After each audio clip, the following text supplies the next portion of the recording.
Gohan Puja, Puja and Nepal Sambat year 1144 are being observed today on the fourth day of the five-day Hindu festival of Tihar.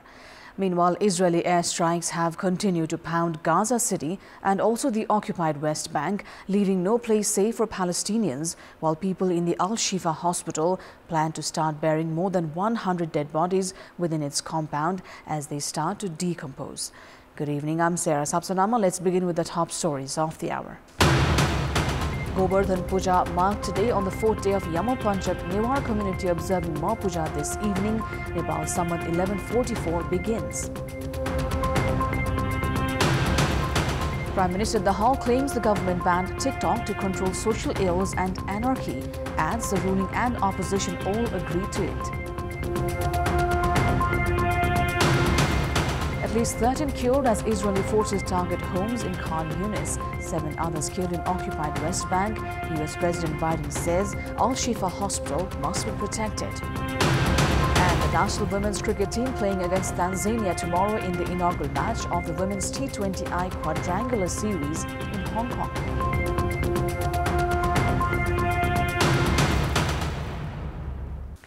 It is Gohan Puja today, the fourth day of Yamapanchak or the ongoing Thar Festival. A replica of Govardhan Parvat or hill is made using cow dung and worshipped on this day. Oxen are also worshipped today. According to Hindu beliefs, Govardhan is a hill near Gokul.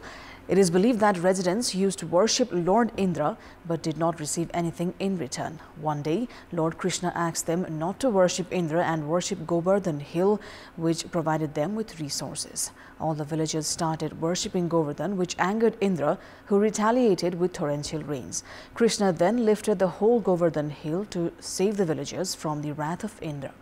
Recognizing Krishna's powers, Indra withdrew his wrath.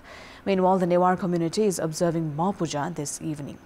Puja is celebrated by worshipping the self and is a major festival of the Newar community.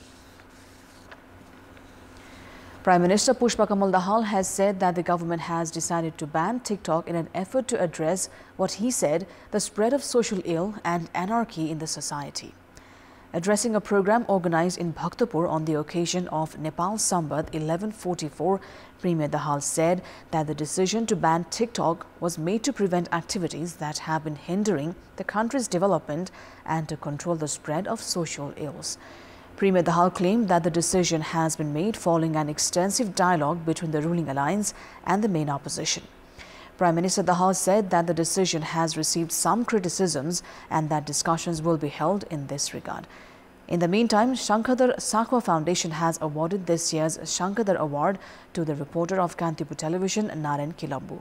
The award has been granted to reporter Kilambu for his contributions in promoting the national icon who had begun the Nepal Sambat. Premier Dahal had presented the award to reporter Kilambu. Various reporters of different media in the country had also been awarded during the program. One of the main days of ongoing Tihar Festival, Bhai Tika, will be observed tomorrow. The Calendar Determination Committee has said that the auspicious timing for Bhai Tika is at 10:51 a.m. tomorrow. The committee has said that Bhai Tika can be received throughout the day. As per the provision, the state regulators puts Bhai Tika in the auspicious timing. Brothers who will receive Tika have to face west, while those who put Tika have to face towards the east, as the moon will be in the north direction. Bhai Tika is one of the main days of the ongoing Tihar festival. Brothers receive rainbow-colored Tika from sisters on this day. Sisters prepare various delicacies specially made during Tihar festival for brothers, while in return, brothers give gifts to sisters. Now, Nepalganj, the main city of western Nepal, has become more lively with Tihar celebrations. The Tihar lights have added to the beauty of the city. The Bageshwari temple, among other places in the city which have been decorated for the Tihar festival, have been the center of attraction. Devotees have thronged Junge Mahadev temple on the occasion of the Tihar festival. Crowd can be witnessed at marketplaces to purchase essential items for Bhai Tika tomorrow. Crowd of consumers as well as vendors have been witnessed at the main markets at Trivanchog and Sutherline. An Indian national has died after being struck by a train owned by Nepal. Janakpur police said that 60-year-old Indian national Bindeshwar Das of Jayanagar, Belhaiya, died after being hit by the train that was headed to India's Jayanagar from Janakpur Dham. Das has died after being hit by the train near Vaidehi train station in Videha municipality of Dhanusha. Police have said that further investigation on the incident is underway. An increase in foreign direct investment inflow has been recorded in the country. FDI has increased by 79% this year compared to previous year, when it had recorded a decrease by 64% within the same period.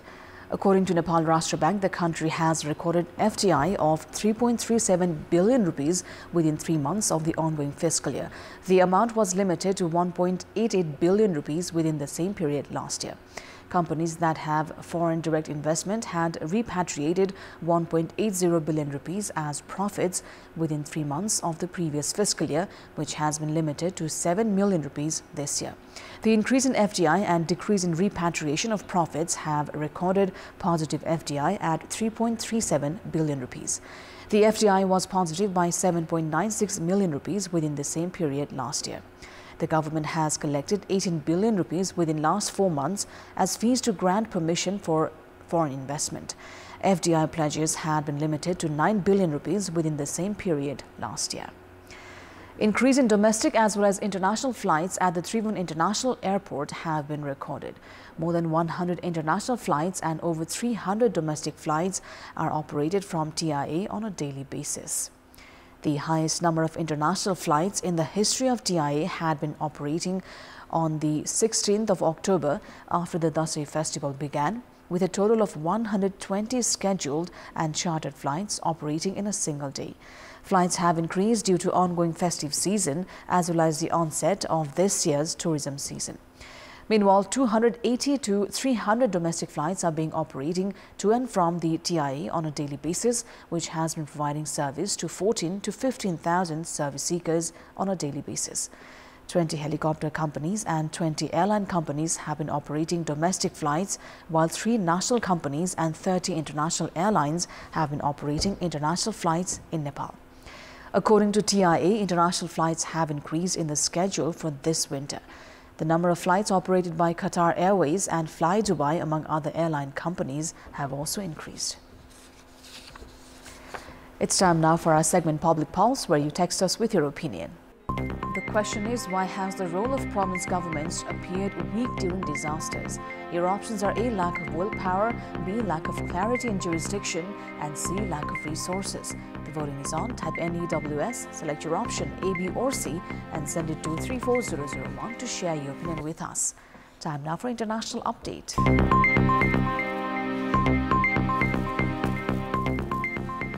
Women and children were among the injured Gazans rushed to Nasser Hospital in Khan Yunis today after an Israeli strike on the area. Israeli forces bombarded southern Gaza today after tanks advanced to the gates of the enclave's biggest hospital in the north. At least 13 people were killed when Israeli forces targeted homes in the southern city of Khan Yunis. Elsewhere, in occupied West Bank, family members and friends gathered at a morgue to bid farewell for Palestinians who were killed today. At least 6 Palestinians were killed earlier, with the 7th dying a few hours ago. 3 of those killed in an Israeli drone strike. Israeli troops shot dead at least 2 Palestinians during earlier clashes in a refugee camp in the city. The worsening violence comes after more than 18 months of bloodshed that has fueled fears the West Bank could erupt into a bigger conflict and become a new front in the Israel-Hamas war. Special forces, snipers, bulldozers and drones were all used by Israeli forces during this chaotic night that brought the Palestinian death toll in the occupied West Bank to 195 since October 7. The persistent Gaza conflict has claimed over 12,600 lives on both Palestinian and Israeli sides. Death toll in the Gaza Strip has climbed to 11,240 and the injuries as high as 29,000. Over 70% of the injured people are children. In addition, the West Bank has reported 195 Palestinian deaths. The Israeli military yesterday announced that its ground and air forces had launched 4,300 attacks against Palestinian armed forces since it started group offensive. The Israel Defense Forces (IDF) reported it had killed a number of Hamas commanders in airstrikes in the Gaza Strip, including Yaqub Ashur, the commander of Hamas anti-tank guided missile array, and Hamis Dababas, former head of Hamas intelligence division. On the same day, Al-Qassam brigades, the military wing of Hamas, launched rocket projectiles targeting central Israel. The Israeli side intercepted 5 of them. Al-Qassam brigades earlier said that it had informed the mediators of its readiness to release at most 70 women and children hostages held in Gaza in exchange for a 5-day ceasefire and release of over 200 Palestinian women and children. Meanwhile, U.S. President Joe Biden says Al-Shifa Hospital must be protected as fighting rages close to the facility in Gaza City. Biden called for hospitals in the Gaza Strip to be protected, adding that he hoped for less intrusive action by Israel as Israeli tanks advanced to the gates of the besieged enclave's main hospital. His comments came as UK Prime Minister Rishi Sunak urged Israel to do everything possible to protect civilians in Gaza and called for an urgent humanitarian pause. Israel has accused Hamas of running a command center under Al-Shifa, which the hospital and Hamas deny. The hospital, Gaza's biggest and nearly a cemetery, the World Health Organization has warned, with bodies piling up inside and outside. The UN has said dozens of premature babies and 45 kidney patients needing dialysis can't be treated properly due to a lack of power.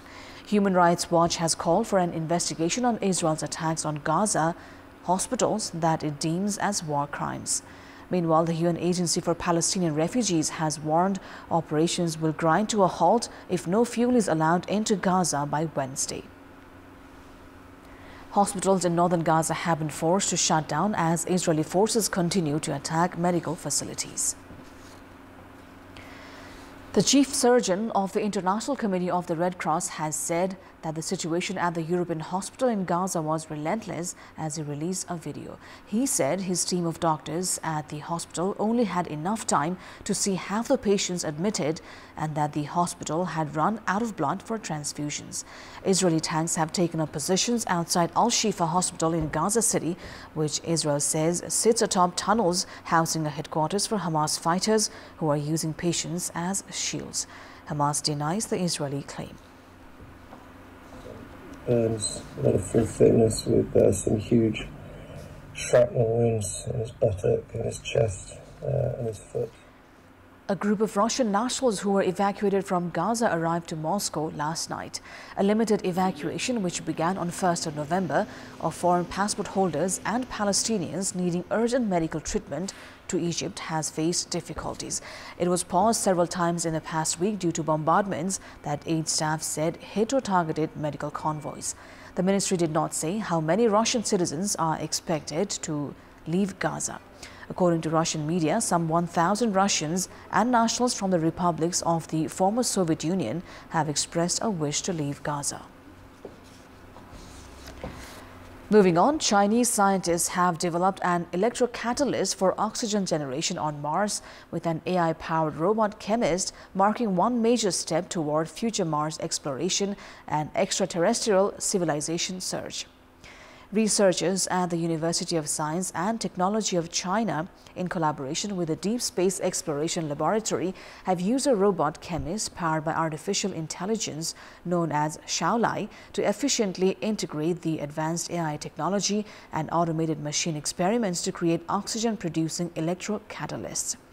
The Xiaolai system they developed consists of a mobile robot, a computing brain, a cloud server, and multiple chemical workstations with different functions capable of performing high-throughput experimental tasks.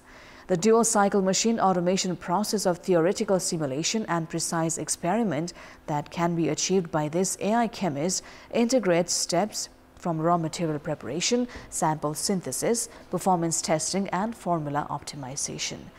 This intelligent research paradigm has greatly accelerated the process to find a new material. Using meteorites from Mars, the robot chemist successfully synthesized the compounds that could be used to generate oxygen from water. It accomplished in 2 months what would have taken scientists 2,000 years to complete. The researchers detailed their findings online today in the international journal Nature Synthesis. Now, a traditional ceremony for children is catching on among pet owners in Japan, where dogs and cats are receiving ever more attention amid the nation's plummeting birth rates. Japanese are taking their pet dogs on a plane ride to Tokyo to get them a special blessing. One of such shrines is the Zama Shrine, which dates back to the 6th century and lies about 35 kilometers southwest of Tokyo and was established a specific prayer site for pets in 2012. It now hosts Shichigo-san rituals where pet parents can pray for the health and happiness of their animals. The rite, which means 753 in Japanese, is traditionally celebrated in mid-November for children reaching those ages. Parents dress their girls and boys in kimonos and bring them to a Shinto holy place for the ceremony. Today, numerous pet owners led their charges up the steep steps to reach the Inuneko Jinja, or dog cat shrine, to pray and receive a blessing from a Shinto priest.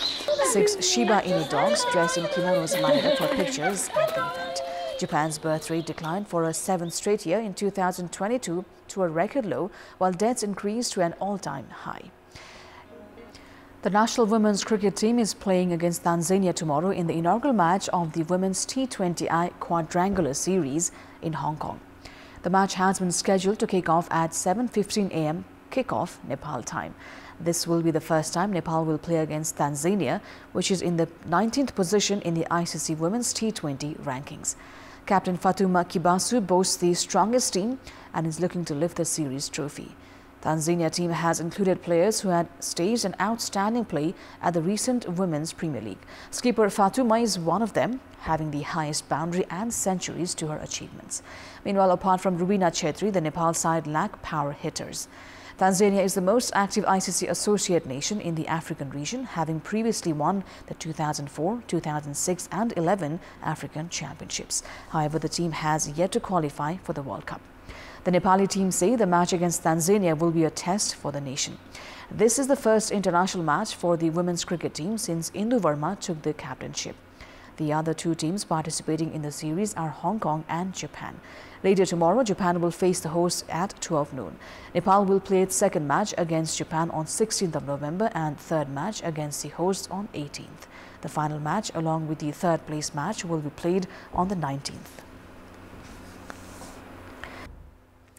That is all for the moment. Thank you for watching. Bye for now.